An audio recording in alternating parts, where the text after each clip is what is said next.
సంచలనం సృష్టించిన విక్రమ్ గౌడ్ పై కాల్పుల కేసు మిస్టరీ వీడిపోయింది. ఆయన ఇంట్లో జరిగిన ఫైరింగ్ ఒట్టి డ్రామా అని తేలిపోయింది. విక్రమ్ను కాల్చింది దుండగులో ప్రత్యర్థులో కాదు. అప్పుల బారి నుంచి తప్పించుకునేందుకే ఫ్రెండ్స్ తో విక్రమ్ గౌడే తనపై కాల్పులు జరిపించుకున్నాడు. అనంతపురానికి చెందిన ఈ ఫ్రెండ్స్ గ్యాంగ్ కు ఈ పని అప్పగించాడు. నిందితులు రాజశేఖర్, మురళి, రాజులను బెంగళూరులో అదుపులోకి తీసుకున్న పోలీసులు హైదరాబాద్ తీసుకొస్తున్నారు.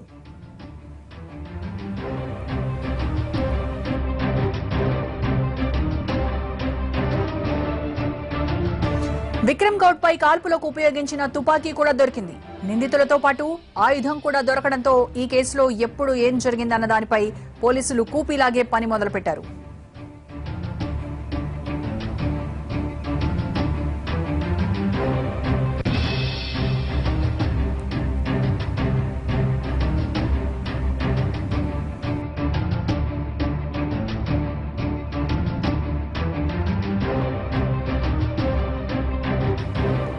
గత నెల 28వ తేదీ తెల్లవారుజామున ఫిల్మ్ నగర్ నివాసంలో విక్రమ్ గౌడ్ పై కాల్పులు తీవ్ర కలకలం సృష్టించాయి. మాజీ మంత్రి ముఖేష్ గౌడ్ కొడుకు విక్రమ్ గౌడ్ పై ఎవరు కాల్పులు జరిపారు, ఎందుకు జరిపారన్నది మిస్టరీగా మారింది. ఘటనా స్థలిని పరిశీలించి క్లూ సేకరించిన పోలీసులు ఎన్నో అనుమానాలు వ్యక్తం చేశారు. వెపన్ కనిపించకపోవడం, ఐసీయూలో విక్రమ్ గౌడ్ రోజుకు పైగానే విప్పకపోవడం, విక్రమ్ భార్య శిఫాలి సెక్యూరిటీ గార్డ్ చెప్పిన దానికి పొంతన లేకపోవడంతో కేసును ఛాలెంజింగ్ గా తీసుకున్నారు. చివరకు ఇదంతా డ్రామా అని తేలడంతో ఆధారాలు తీసుకుని నిందితులను పట్టుకున్నారు ఖాకీలు.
కాల్పుల వ్యవహారంలో విక్రమ్ గౌడ్ కుటుంబం అబద్దాలతో పోలీసులను తప్పుదోవ పట్టించింది. విచారణలో అన్ని నిజాలు తెలుస్తాయని, కట్టుకథలు రాయకండని మీడియాకు క్లాసులు పీకే పనిచేశారు. కానీ ఫైరింగ్ జరిగిన తీరుపై మీడియాకు వచ్చిన అనుమానాలే నిజమని తేలింది. విక్రమ్ ఆడిన డ్రామా బట్టబయలైంది. తండ్రిని బెదిరించడానికి, అప్పుల ఊబి నుంచి బయటపడడానికి కాల్పులు జరిపించుకున్నది విక్రమ్ గౌడేనని పోలీసులు తేల్చేశారు. ఘటన జరగడానికి కొన్ని గంటల ముందు డీల్ కు సుపారీ ఇచ్చింది. ప్రాణం పోకుండా జాగ్రత్తగా షూట్ చేయమని చేయించుకున్న విక్రమ్ గౌడ్ ప్లాన్ ఎక్కడో తప్పుదోవ పట్టి అడ్డంగా దొరికిపోయాడు.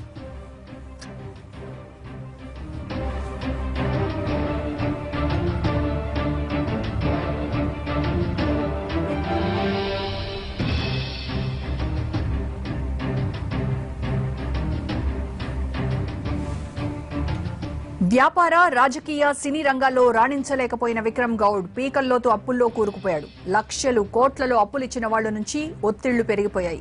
తండ్రి ముఖేష్ గౌడ్ నుంచి వచ్చిన ఆస్తులు కరిగిపోయాయి. దీనికి తోడు కుటుంబంలో సమస్యలు. వీటన్నింటి నుంచి బయటపడడానికి ఎంచుకున్న మార్గమే ఆత్మహత్యాయత్నం. పక్కా స్కెచ్ ప్రకారం కాల్పులు జరిగాయి. కానీ సీన్ పండలేదు. క్రైమ్ సీన్ రీకన్స్ట్రక్షన్ చేసిన పోలీసులు వెపన్ కోసం వెతికారు. విక్రమ్ గౌడ్ కాల్ డేటా ఆధారంగా దర్యాప్తు ముమ్మరం చేశారు. ఓ నెంబర్ నుంచి కాల్స్ ఎక్కువగా రావడం గుర్తించారు. ఎంక్వైరీ చేస్తే 3 సభ్యుల ఆ ముఠా జూబ్లీహిల్స్ లోని ఓ గెస్ట్ హౌస్ లో 27వ తేదీ ఉదయం మకాం వేసినట్టు తేలింది.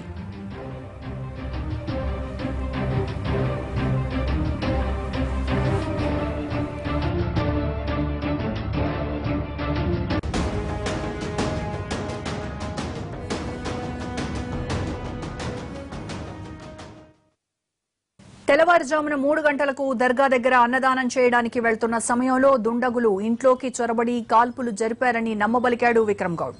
కానీ గెస్ట్ హౌస్ లో సుపారీ గ్యాంగ్ తో అర్ధరాత్రి వరకు ప్లాన్ గురించి స్కెచ్ వేసి మరీ ఇంటికి చేరుకున్నాడని పోలీస్ దర్యాప్తులో తేలింది. ఇంట్లోకి వెళ్తూ సుపారీ గ్యాంగ్ లోనికి ప్రవేశించేందుకు వీలుగా ఏర్పాటు చేశాడు. గేట్ తీసి ఉంచాలని సెక్యూరిటీని ఆదేశించాడు. పక్కా వ్యూహం ప్రకారం దర్యాప్తు సమయంలోనూ చాలా ఆలస్యంగా నోరు విప్పాడు విక్రమ్ గౌడ్. నిందితులు రాష్ట్రం దాటే వరకు మౌనం వహించాడు. బుల్లెట్లు శరీరంలోకి దూసుకెళ్లిన తీరు, పలు ప్రాంతాల్లో సీసీ కెమెరాల ఫుటేజ్, సెల్ టవర్ల నుంచి వెళ్లిన కాల్స్, ఘటనా స్థలంలో నలుగురి ఫుట్ ప్రింట్స్ ను పరిశీలించిన పోలీసులు కాల్పులు ఒట్టి డ్రామానే అని తేల్చడంతో మిస్టరీ వేడింది. ఓవైపు విక్రమ్ గౌడ్ పై కాల్పులు జరిపింది డ్రామా అని తేలింది. మరోవైపు విక్రమ్ గౌడ్ కు ఆసుపత్రిలో చికిత్స జరుగుతోంది. ఇంకోవైపు పోలీసులు కేసు దర్యాప్తు మరింత ముమ్మరం చేశారు. కానీ విక్రమ్ గౌడ్ అభిమానులు ఇవేవీ పట్టించుకోవట్లేదు. పైగా అపోలో హాస్పిటల్ దగ్గర తెగ సందడి చేస్తున్నారు. Vikram Goud birthday celebrations grand గా చేస్తున్నారు. ఆసుపత్రికి భారీ కేక్ తీసుకెళ్లిన అభిమానులు విక్రమ్ కు విషెస్ చెప్పడానికి ఎదురు చూస్తున్నారు.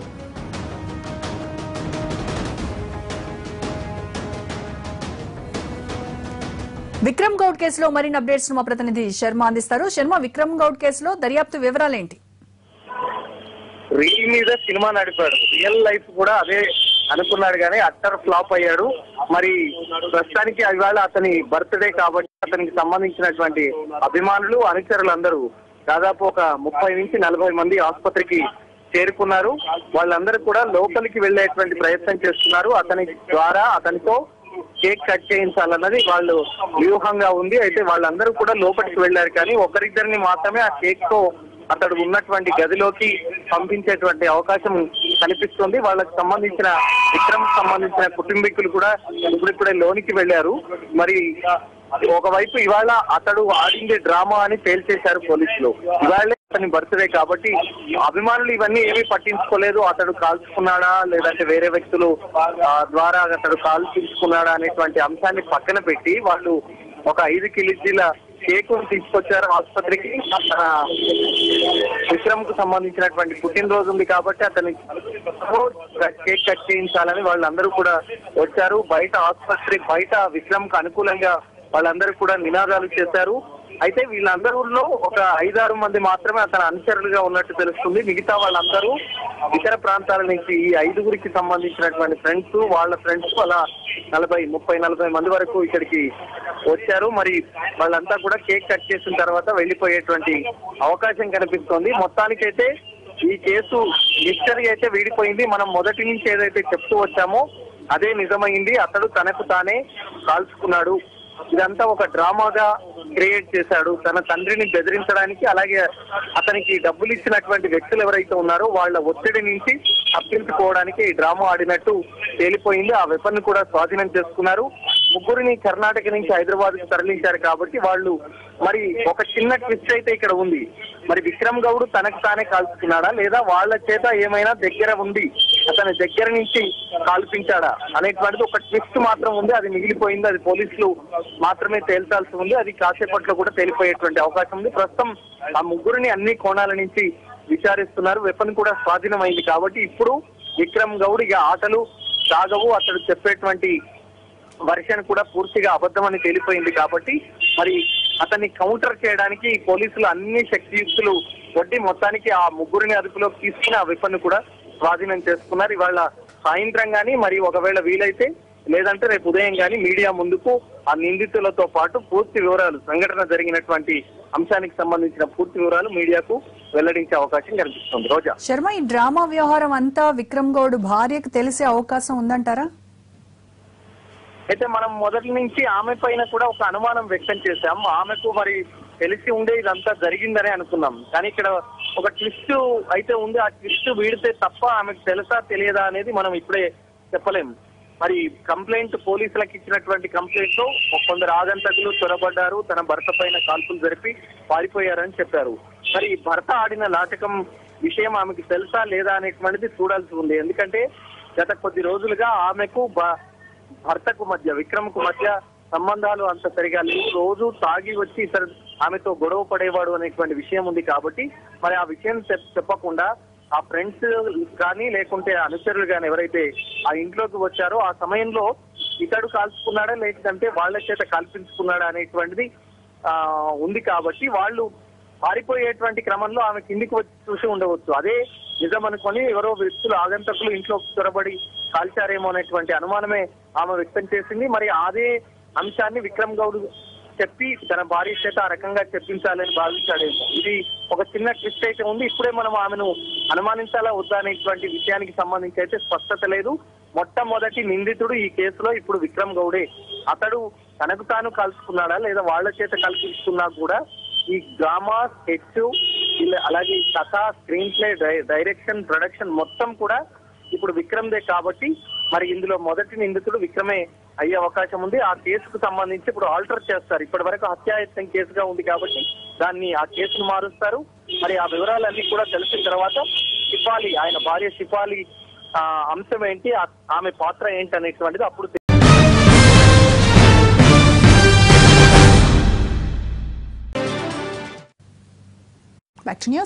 రంగారెడ్డి జిల్లా కడ్తాల్ టోల్ గేట్ వద్ద వీరంగం సృష్టించిన మనీష్ గౌడ్ అతడి ఫ్రెండ్స్ ను పోలీసులు స్టేషన్ లో విచారిస్తున్నారు. అర్ధరాత్రి మద్యం మత్తులో ఉన్న మనీష్ గౌడ్ తన ఫ్రెండ్స్ తో కలిసి టోల్ ఫీజు కట్టమని అడిగిన సిబ్బందిపై దాడికి దిగారు. ఈ అటాక్ కు భయపడి పారిపోతున్న సిబ్బందిని వెంటాడి మరీ కొట్టారు. ఓ దశలో కత్తులు బయటకు తీసి వీరంగం సృష్టించారు మనీష్ గౌడ్ అతని స్నేహితులు. రాత్రి నిందితులను అదుపులోకి తీసుకున్న పోలీసులు వారిని ఏం జరిగిందన్న దానిపై విచారిస్తున్నారు.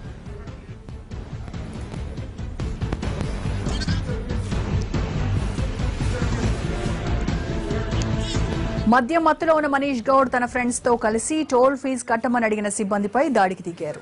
ఈ అటాక్ కు భయపడి పారిపోతున్న సిబ్బందిని వెంటాడి మరీ కొట్టారు. ఓ దశలో కత్తులు బయటకు తీసి వీరంగం సృష్టించారు మనీష్ గౌడ్ అతని ఫ్రెండ్స్. ఈ ఘటనలో తీవ్రంగా గాయపడ్డ 3 టోల్ సిబ్బందిని సమీపంలోని హాస్పిటల్ కు తరలించారు.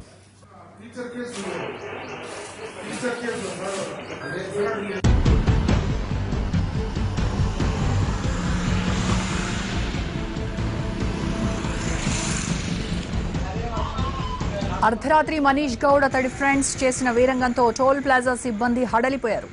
ఎవరో ఏంటో చెప్పకుండా టోల్ ఎందుకు కట్టాలంటూ దురుసుగా ప్రవర్తించిన మనీష్ గౌడ్ వ్యవహారాన్ని పోలీసులు దృష్టికి తీసుకెళ్లారు టోల్ ప్లాజా సిబ్బంది. దాడి చేసి అక్కడి నుంచి పారిపోతున్న మనీష్ గౌడ్ ముఠాను చేసి పట్టుకున్నారు ఖాకీలు.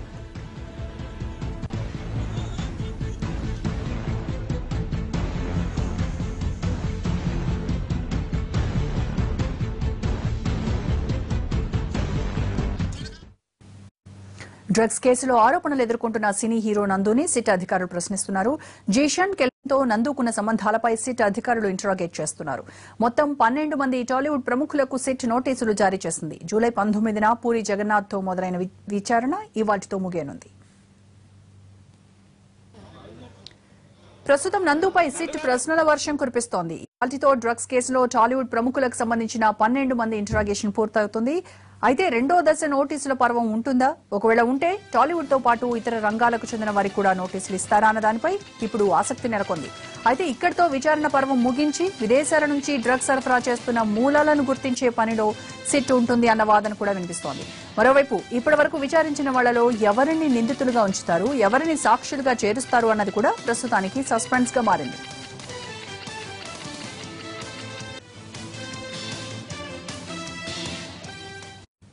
హైదరాబాద్ మీర్పేట్ శివా హిల్స్ లో విషాదం నెలకొంది. స్కూల్ బస్ కింద 2 ఏళ్ల బాలుడు మనీష్ ప్రాణాలు కోల్పోయాడు. శివా హిల్స్ లో నివాసం ఉంటున్న రమేష్ ప్రైవేట్ స్కూల్లో టీచర్ గా పనిచేస్తున్నాడు. ఆయనకు ఓ కూతురు, కొడుకు ఉన్నారు. కూతురుని స్కూల్ బస్ ఎక్కించేందుకు రమేష్ వచ్చాడు. తనతో పాటు మనీష్ ని కూడా తీసుకొచ్చాడు. అయితే మనీష్ అదే బస్ కింద పడి చనిపోయాడు. దీంతో ఆ కుటుంబంలో విషాద ఛాయలు నెలకొన్నాయి.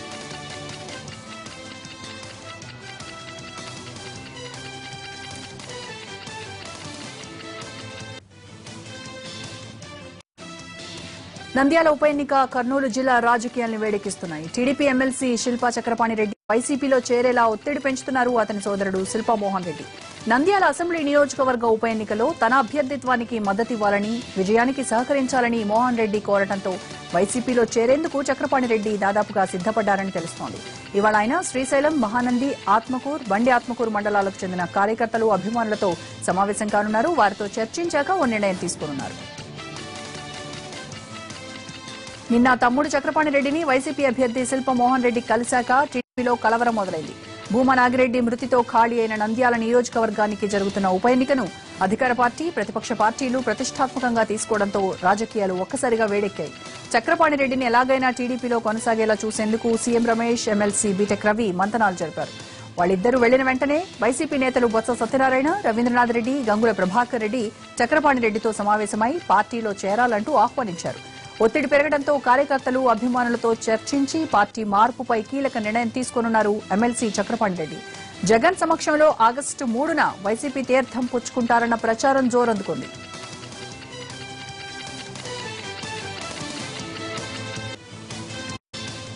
ఉస్మానియా హాస్పిటల్లో జూనియర్ డాక్టర్ల ఆందోళన రెండో రోజు కొనసాగుతోంది. సూపరింటెండెంట్ ఛాంబర్ ముందు ధర్నాకు దిగిన జూడాలు అత్యవసర సేవలు మినహా అన్నింటినీ నిలిపేశారు. ఐఎంసీ వార్డులో ఆదివారం జూనియర్ డాక్టర్లపై జరిగిన దాడిని ఖండిస్తూ విధులను బహిష్కరించారు జూనియర్ డాక్టర్లు. దాడి ఘటనలు మరోసారి జరగకుండా ప్రభుత్వం చర్య తీసుకోవాలని డిమాండ్ చేస్తూ సమ్మెకు దిగారు.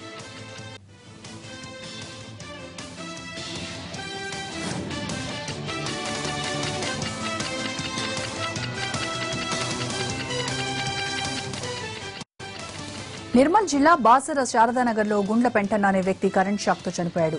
డాక్టర్లు అందుబాటులో లేకపోవడం, సరైన సమయానికి వైద్యం అందకపోవడం వల్లే అతను చనిపోయాడని ఆరోపిస్తూ ఆసుపత్రి వద్ద ఆందోళనకు దిగారు మృతుని బంధువులు. హాస్పిటల్ ఫర్నిచర్ను ధ్వంసం చేశారు.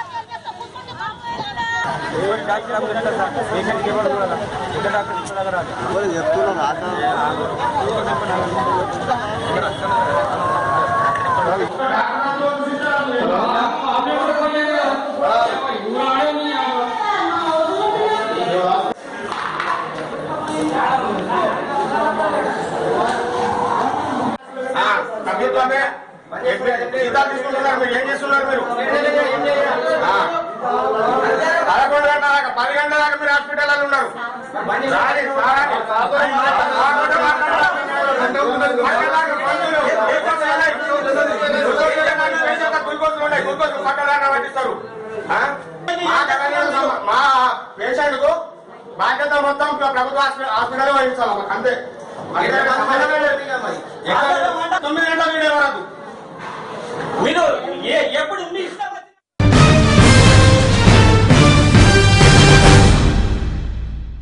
ప్రభుత్వం అవగాహన కల్పిస్తున్నా, షీ టీంలు భరతం పడుతున్నా పోకిరీల తీరు మారడం లేదు. నగర శివారులోని మైలార్దేవిపల్లి నుంచి ఆటోలో అబిడ్స్ కు వెళ్తున్న 2 అమ్మాయిలను 6 పోకిరీలు వెంటాడి వేధించారు. ఆటోలో ఎక్కిన అమ్మాయిలతో అసభ్యంగా ప్రవర్తించారు. అమ్మాయిలను కించపరుస్తూ అసభ్య పదజాలంతో దూషించారు. ఎవరికైనా చెబితే అంతు చూస్తామంటూ బెదిరించారు.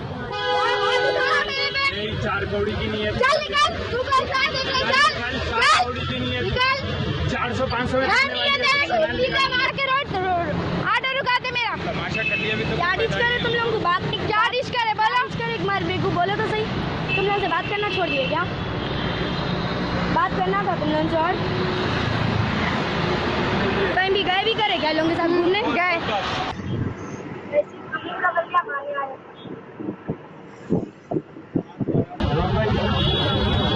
आटे में बहुत मंदार ये तुम आराम होंगे. हट जाओ उधर. बताता हूँ. पिछड़े बोले ना तो बताता हूँ. बोला क्या है? चलो 4 कौड़ी की नहीं है. चल निकल. तू कर साथ निकल. 4 कौड़ी की नहीं है. निकल.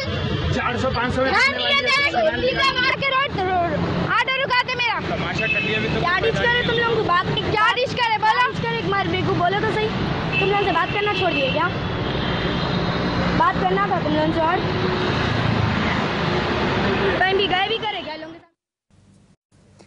పోకిరీల వ్యవహారాన్ని సెల్ ఫోన్లో చిత్రీకరించిన ఓ యువతి మైలార్దేవిపల్లి పోలీసులకు కంప్లైంట్ చేసింది. ఈ వీడియో ఆధారంగా నిందితుల్ని గుర్తించిన పోలీసులు వారిని అదుపులోకి తీసుకున్నారు.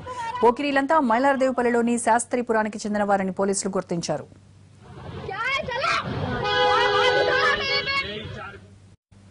కోలీవుడ్ లో సినీ కార్మికులకు నిర్మాతల మండలికి మధ్య విభేదాలు ముదిరి పాకాన పడ్డాయి. తమిళ చిత్ర పరిశ్రమ కార్మిక సంఘాలు బంద్కు పిలుపునివ్వడంతో ఇవాల్టి నుంచి షూటింగ్లకు అంతరాయం కలుగుతోంది. అయితే యూనియన్లతో సంబంధం లేకుండా పనికొచ్చే వారిని తీసుకుని షూటింగ్లు కొనసాగిస్తామని తేల్చి చెప్పారు Tamil producers council vice president Prakash Raj.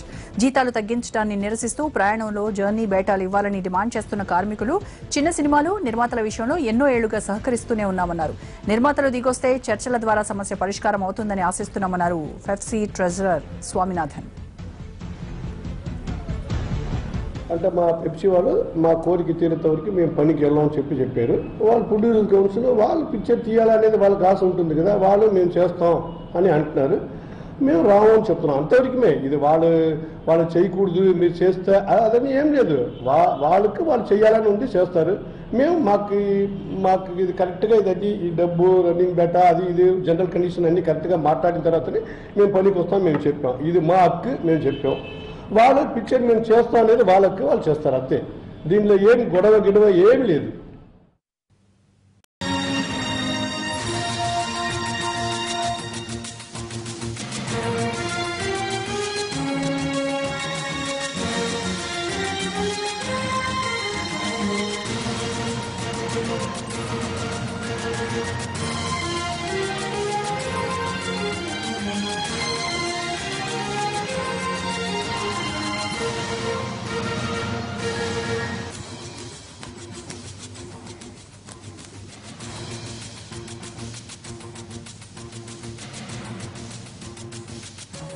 Telangana Congress బాధ్యతల నుంచి దిగ్విజయ్ సింగ్ ను తొలగించింది కాంగ్రెస్ అధిష్టానం. టీ కాంగ్రెస్ ఇన్ఛార్జ్ గా కుంతియాకు పూర్తి బాధ్యతలు అప్పగించారు. దీనికి సంబంధించి పూర్తి ఇన్ఫర్మేషన్ మా ప్రతినిధి చంద్రశేఖర్ అని తెలుసుకుందాం. చంద్రశేఖర్, ఎందుకు ఆయన తొలగించడానికి పూర్తి రీజన్స్ ఏంటి?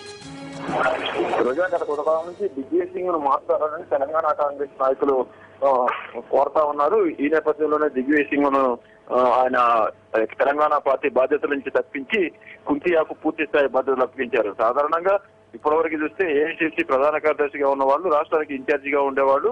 వాళ్ళ నేతృత్వంలోనే మొత్తం పార్టీ వ్యవహారాలనే జరిగాయి.